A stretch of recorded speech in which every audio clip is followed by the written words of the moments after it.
En anteriores capítulos de imesi.net, AMD en la generación 7 no tiene ningún procesador que no tenga tarjeta gráfica, pero Intel sí tiene procesadores en generaciones actuales que no tienen tarjeta gráfica. Vamos a hablar de por qué es eso. ¿Por qué Intel tiene procesadores que tienen tarjeta gráfica y otros que no, y AMD no?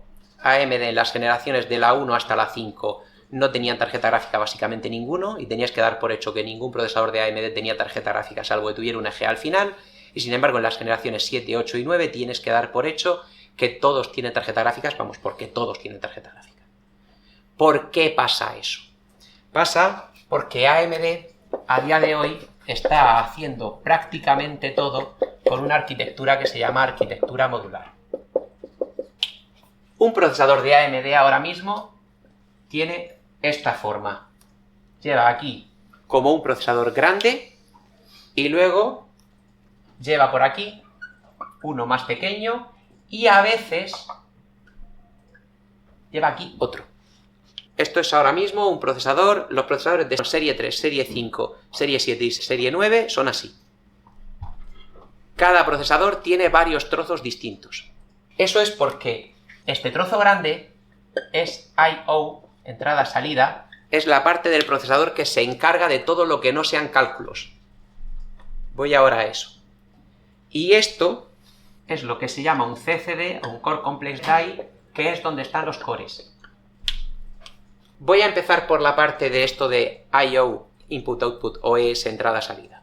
Un procesador hoy en día hace muchas más cosas que las que os he contado hasta ahora. Aparte de hacer esos cálculos, un procesador moderno lleva un controlador de RAM, se encarga de controlar la RAM, lleva una gráfica integrada y lleva además un control de la gráfica externa, por si le pones una gráfica discreta. Todo eso lo tiene que hacer el microprocesador, además de los cálculos. Es el estándar moderno, funciona así. Desde que desapareció una cosa que se llama Northbridge y la absorbió el microprocesador. El problema es que eso no necesita una tecnología avanzada. Donde necesitamos una tecnología más avanzada es aquí, en la parte de hacer los cálculos, porque cuanto más rápido los hagamos, mejor. Pero a la hora de comunicarnos, por ejemplo, con una gráfica externa o con una RAM, ya hemos acordado, por ejemplo, que la RAM es muy lenta desde el punto de vista del procesador. Meter un controlador de RAM más y más y más y más rápido no es útil, porque llegado a determinado punto, el problema no es la velocidad del controlador, sino la velocidad de la RAM. Tienes que acordar con alguien más lento que tú. Entonces, hay diferencias. Necesitas diferentes velocidades para unas cosas y otras. Los procesadores se fabrican con tecnologías de reducción de transistores. Los transistores son el concepto básico detrás del que está toda la computación, no me voy a explicar lo que es un transistor ahora, y el concepto es que cuanto más pequeño lo hagamos mejor, porque lo haces todo el procesador lo haces más pequeño, entonces haces que la electricidad tenga que moverse por sitios mucho más cortos, por tanto es más rápido y además genera menos calor. Entonces todo lo que sea hacer los procesadores más pequeños es bueno. Pero ahora bien, también es más caro. Y además, al ser tecnologías más nuevas, tienes más posibilidades de que se rompa. Tienes más posibilidades de que se fabrique con defectos. Entonces, lo de fabricar los procesadores en lo que se llama un nodo mejor y más moderno, tiene ventajas e inconvenientes. La arquitectura modular, que es la apuesta a día de hoy de AMD, y es la que ha hecho que a día de hoy ya hayan pasado de ser los malos, de ser los peores, de ser los lentos, a ser los rápidos, los mejores, que es lo que pasa, es exactamente por esto. Lo que pasa es, esto es más grande no porque tenga más trabajo o más cosas que hacer, es más grande porque se fabrica en una tecnología peor y más barata. Y esto es más pequeño porque se fabrica en una tecnología mejor y más rápida. Y más cara, exacto. Entonces, esto lo que lleva dentro es 8 cores que están todos interconectados directamente entre ellos. Todos. Como veis, un lío de buses importante. ya está, se hace así. Al principio se estaban estandarizados con 4, que se llamaba un CCX, luego los estandarizaron con 8, que es un CCD. Ningún problema. Ahora, esto se fabrica en una tecnología muy rápida, muy avanzada, muy cara y que además tiene más fallos. ¿Qué es lo que pasa? Si sale entero y sale un CCD con 8 cores, lo vendo más caro en un procesador más caro. Si sale algún core defectuoso, imaginaos que sale defectuoso este y este. Pues lo desactivan y lo venden como más barato. Lo venden como procesadores de 6 cores. Por eso AMD tiene tantos procesadores de 6 cores, de 12 cores y demás. Porque le ponen CCDs defectuosos. ¿Eso es una estafa? No, en absoluto. Funciona perfectamente. Se le desactivan las cosas que están rotas. Se detecta lo que está roto y esas cosas se le desactivan. Y se venden más baratos. Si tuviera más de 2 cores rotos, si tiene un core roto, no se desactiva uno, se desactivan 2. Por una cuestión de marketing. Procesadores de 7 cores no se venden y 6 cores sí. Eso no tiene nada que ver con nada técnico. Eso es las gamas que decide vender AMD. Y si les salen alguno con más de 2 cores rotos, pues eso directamente se tira. O se lo guardan ellos interno o a saber, no tenemos ni idea. Pero si sale entero lo vendes más caro. Si sale que tiene fallos, pues si tiene 1 o 2 cores rotos lo vendes como de 6 y lo vendes más barato. ¿Que necesitas más de 8 cores? Pues rellenas este también y ya puedes tener procesadores de hasta 16 cores. Y tiene 2 CCDs el procesador. ¿Qué quieres hacer procesadores de gama más alta como Threadripper, como EPYC, como tal? Pues simplemente le pones más CCDs y más CCDs.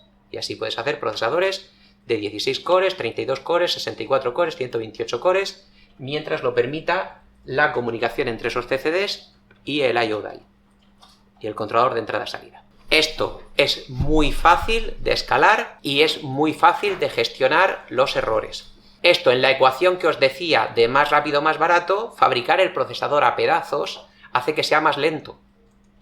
Porque ahora necesitas que se comunique este CCD con este CCD y necesitas que se comunique este CCD con este I/O die, con este nodo de entrada y salida. Entonces, no nos confundamos, la arquitectura modular hace que los procesadores sean más lentos, pero muchísimo más baratos. Porque ahora solo tengo que fabricar en la tecnología más moderna lo más complejo y esto lo puedo fabricar por pipas. Esto lo puedo fabricar increíblemente barato. Y si aquí me sale rota la gráfica interna, me sale rota el controlador de la gráfica externa, me sale roto el controlador de RAM o cosa por el estilo, como no vale nada, directamente lo tiro a la basura y punto. Por eso no hay procesadores de AMD de generaciones 7, 8 y 9 que este nodo tiene gráfica integrada, que los vendan sin gráfica, porque no tiene sentido económicamente hablando. Si aquí sale rota la gráfica, tiras el nodo a la basura entero y punto. Y ya os digo, esto es interesantísimo y esto es lo que ha hecho a día de hoy que AMD domine el mercado de los microprocesadores. Por ejemplo, en portátiles esto no lo hacen, no utilizan arquitectura modular, porque en portátiles hay que meter otra cosa que ya hablaré después, que es el rendimiento por vatio. Bien. Intel a día de hoy está apostando por otra cosa, que son las arquitecturas asimétricas. Lo que hace Intel fabrica procesadores íntegros, todo junto al mismo tiempo, y procesadores a día de hoy muy grandes. Cuando tú tienes un solo nodo, o sea, porque aquí tú lo único que tienes que tener es una línea de fabricación para esto y una línea de fabricación para esto. Punto. Y además no tienes por qué evolucionarlo todo junto. Por ejemplo, los Ryzen de novena han cambiado esto, han cambiado el CCD, pero esto sigue siendo igual. No necesitan otro. Esos son, otra vez, abaratamientos. En la ecuación de más rápido, más barato, lo de AMD, la arquitectura modular hace que sea un poco más lento, pero muchísimo más barato. Intel, sin embargo, empieza por, como os digo, un procesador muy grande. Y en ese procesador muy grande En ese nodo muy grande fabrican varios nodos distintos, pero vamos a simplificar y vamos a hablar solo de un nodo. Fabricas varios tipos de procesadores, eso ya encarece, y luego, ya os digo, incluso centrándonos en solo un tipo.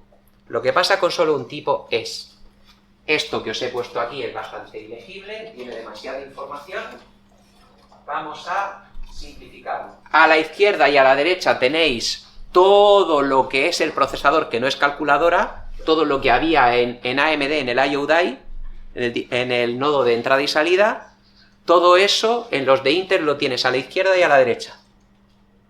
Y en medio tienes los cores. ¿Por qué se llama esto una arquitectura asimétrica?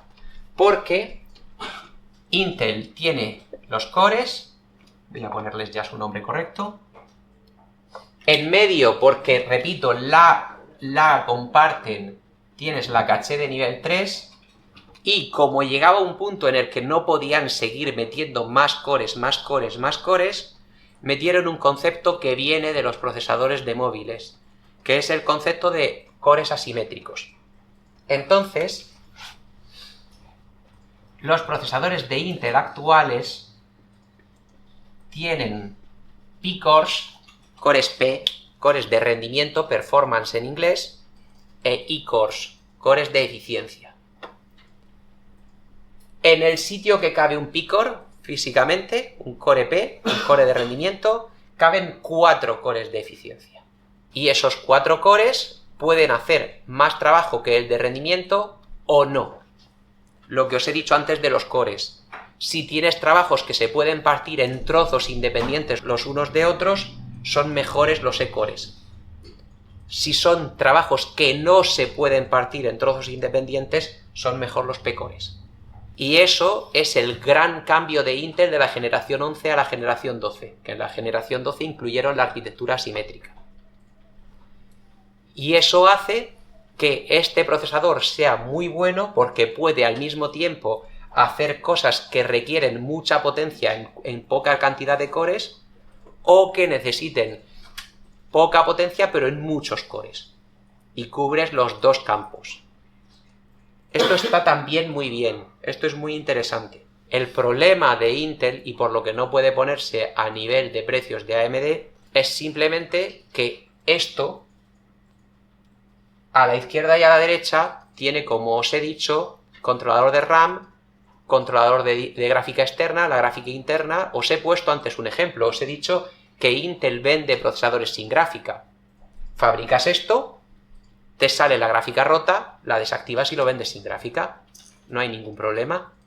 Imaginaos que en vez de la gráfica rota te sale roto el controlador de RAM y el procesador no puede hablar con la RAM. Tienes un pisapapeles. Un procesador que no puede hablar con la RAM no sirve absolutamente para nada. Imaginaos que se rompe el controlador de gráfica externa y no puede hablar con una gráfica discreta. Se puede usar en ordenadores de oficina o cosa por el estilo o tal, pero nunca jamás va a poder hablar con una gráfica externa.